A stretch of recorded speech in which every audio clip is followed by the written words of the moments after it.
14 février 2024, le président turc est accueilli avec les honneurs dans la capitale égyptienne. Recep Tayyip Erdogan et Abdel Fattah al-Sisi scellent alors leur réconciliation et disent vouloir ouvrir une nouvelle page dans leur relation.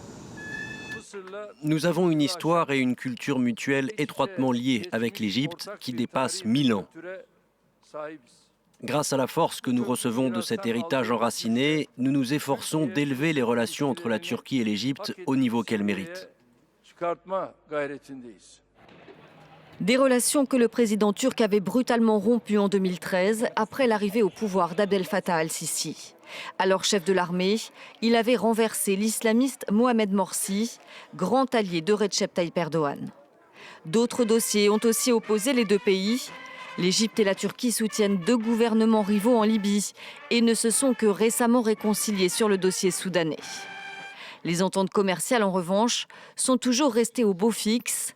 Ankara est le 5e partenaire commercial du Caire et l'Égypte le premier partenaire économique de la Turquie en Afrique.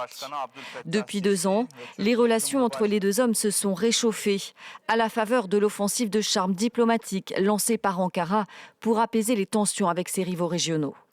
Les intérêts des deux pays convergent désormais sur plusieurs dossiers, dont la guerre à Gaza.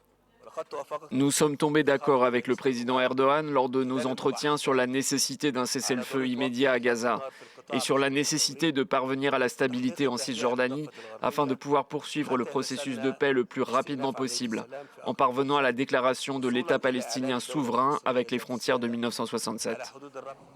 Près de 7 mois plus tard, Recep Tayyip Erdogan et Abdel Fattah al-Sisi plaident pour une coopération diplomatique en Afrique et au Moyen-Orient.